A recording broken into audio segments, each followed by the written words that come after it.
Hello students, मैं वसीम अकरम वास्तव में आपका स्वागत करता हूं। तो स्टूडेंट्स, आज के लेक्चर में हम लोग पढ़ने वाले हैं SKMU यानी सिंधु कानू मुर्मू यूनिवर्सिटी का यूजी सेमेस्टर 1 वालों का यूजी सेमेस्टर 1। जो भी स्टूडेंट सेमेस्टर 1 में 2025-29 सेशन वाले हैं, उनका एक सब्जेक्ट आता है जिसको हम लोग बोलते हैं IKS। मतलब फुल फॉर्म क्या है? फुल फॉर्म है इंडियन नॉलेज सिस्टम। क्या है? इंडियन नॉलेज सिस्टम यानी भारतीय ज्ञान का तरीका, ठीक है, कह सकते हैं हिंदी में।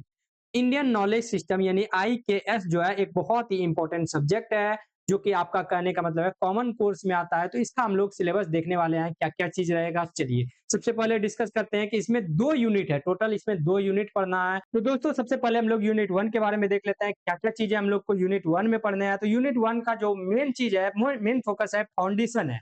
यूनिट 1 का मेन फोकस है फाउंडेशन। किस चीज का फाउंडेशन? तो इंडियन नॉलेज सिस्टम का जो बेसिक फाउंडेशन है, मतलब उसका जो नींव है, उसके बारे में पढ़ना है। क्या क्या चीज पढ़ना है देखते हैं। सबसे पहले हम लोग देखेंगे इंडियन नॉलेज सिस्टम का मतलब क्या है, उसका स्कोप क्या है, रिलेवेंस क्या है, और उसका जो यूनिकनेस है, मतलब इसमें क्या खासियत है, इसकी क्या विशेषता है, उनके बारे में पढ़ेंगे। ठीक है, चलिए इसके बाद हम लोग पढ़ेंगे वैदिक लिटरेचर के बारे में, यानी कि जो वैदिक धर्म से रिलेटेड जो ग्रंथ है, चाहे वो चारों वेद हो, ब्राह्मण ग्रंथ हो, उपनिषद हो, आरण्यक हो, इन सभी चीजों के बारे में पढ़ने वाले हैं।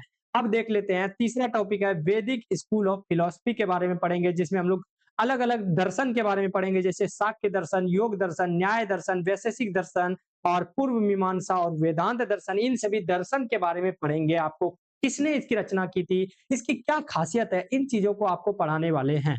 चलिए फिर हम लोग देखेंगे नॉन वैदिक स्कूल ऑफ फिलोसफिकल सिस्टम के बारे में देखेंगे, जिसमें देखेंगे कि जो वैदिक धर्म से रिलेटेड नहीं है, जैसे कि चावार्क, बौद्ध, जैन, इन सभी चीजों को भी देखेंगे। इन सभी ग्रंथों के बारे में भी हम लोग जानेंगे। फिर देखेंगे हम लोग पुराण और महाकाव्य के बारे में, जैसे कि महाकाव्य हो जाते हैं रामायण, महाभारत, इन चीजों के बारे में भी पढ़ेंगे। संगम वंश के जो साहित्य है, किताब है, संगम वंश के टाइम पे जो ग्रंथ लिखे गए, उनके बारे में भी हम लोग यहाँ पर पढ़ने वाले हैं। उसके बाद हम लोग देखते हैं कि सातवां चीज दार्शनिक और विचारक, जो महान महान व्यक्ति गुजरे हैं, जो महान महान फिलोसफर गुजरे हैं, उनके बारे में भी पढ़ेंगे। जैसे कि महर्षि वेदव्यास के बारे में देखेंगे, ऋषि मनु के बारे में देखेंगे, पाणिनि के बारे में देखेंगे, कनाद, पतंजलि, नागार्जुन और शंकराचार्य वगैरह के बारे में हम लोग यूनिट 1 में पढ़ने वाले हैं। बेसिकली हम लोग यहाँ पर फंडामेंटल के बारे में देखेंगे, फाउंडेशन के बारे में देखेंगे इंडियन नॉलेज सिस्टम के। चलिए अब देख लेते हैं। अब यहाँ पर क्या है, यूनिट 2 में इस एप्लीकेशन देखेंगे। यूनिट 2 में जो है इंडियन नॉलेज सिस्टम का एप्लीकेशन है, अप्लाइड इंडियन नॉलेज सिस्टम के बारे में पढ़ेंगे। जैसे कि मैथमेटिक्स से रिलेटेड क्या क्या हमारे पास जानकारी है, मैथमेटिक्स हो गया या एस्ट्रोनॉमी, या मतलब इससे रिलेटेड कौन कौन से व्यक्ति है, उनके बारे में हम लोग को यहाँ पढ़ना है। जैसे कि आर्यभट्ट हो गया, जानते हैं आर्यभट्ट एक गणितज्ञ थे। वराहमिहिर हो गया, जो खगोल शास्त्री थे। ठीक है, चलिए ब्रह्मगुप्त हो गया, बोधायन हो गया, भास्कराचार्य हो गया, सवई जय सिंह हो गया। तो इन सभी लोगों के बारे में हम लोग यहाँ पर पढ़ने वाले हैं। आयुर्वेद और योग विद्या के बारे में पढ़ेंगे, जैसे कि सुश्रुता के बारे में। ठीक है, सुश्रुता सुश्रुता के बारे में हम लोग पढ़ेंगे। चरक, चरक आपको पता है कि एक बहुत बड़े डॉक्टर थे पुराने जमाने के। धन्वंतरी, पतंजलि, इन सभी चीज आदमी के बारे में हम लोग पढ़ने वाले हैं।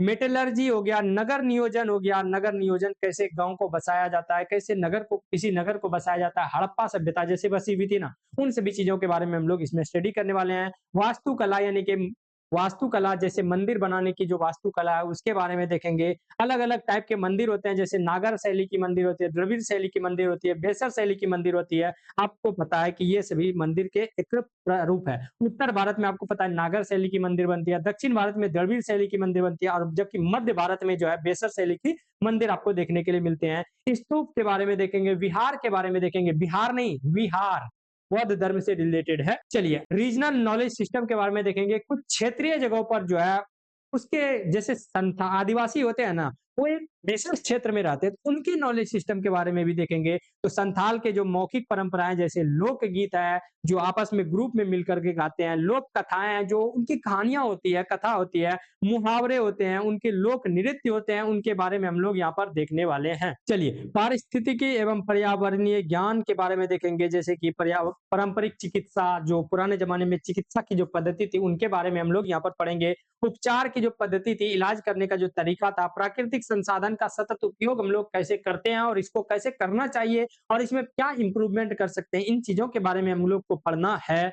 स्वदेशी विश्व दृष्टि और जीवन शैली, यानी कि हम लोग को ज़्यादा फ़ोकस किस पे करना चाहिए, स्वदेशी चीज़ों पर करना चाहिए। तो इसका दुनिया के नज़र में क्या मतलब कि रेफ़रेंस है, इसके बारे में देखेंगे। हमारे जीवन जीने का क्या तरीका है अभी के ज़माने में, आध्यात्मिक और ब्रह्मांडीय मान्यताएँ क्या-क्या है, मतलब कि हमारे धर्म से रिलेटेड कुछ चीज़ें हैं जो है ना, जिसको हम लोग अभी अभी के ज़माने में पाखंड कहते हैं, उन चीज़ों को भी हम लोग देखेंगे। ब्रह्मांडीय मान्यता के बारे में देखेंगे कि आसमान के बारे में हमारा अध्यात्म क्या कहता है, इन चीज़ों के बारे में देखेंगे। सामुदायिकवाद यानी समुदाय के बारे में क्या कहता है किताब, क्या हमारा समाज समुदाय के बारे में है, जैसे समाज समुदाय पर आधारित जो संगठन होते हैं, सामाजिक संगठन होते हैं या पारंपरिक शासन का तरीका है, इन चीज़ों के बारे में हम लोग यहाँ पर पढ़ने वाले हैं। तो दोस्तों यही चीज़ था जो आपको बताने वाले थे कि ये सभी चीज़ें जो है ना, मैं ही आपको पढ़ाऊँगा ताकि जो है आपका कॉन्सेप्ट पूरी तरह से क्लियर रहे। तो आईकेएस यानी इंडियन नॉलेज सिस्टम की ज़िम्मेवारी मैं लेता हूँ पढ़ाने का। आप बस चैनल पर विज़िट करते रहिए, हर एक सब्जेक्ट का आपको देखने के लिए यहाँ पर लेक्चर मिल जाएगा। चलिए फिर मिलेंगे हम लोग नेक्स्ट वीडियो में, तब तक हँसते रहिए, मुस्कुराते रहिए।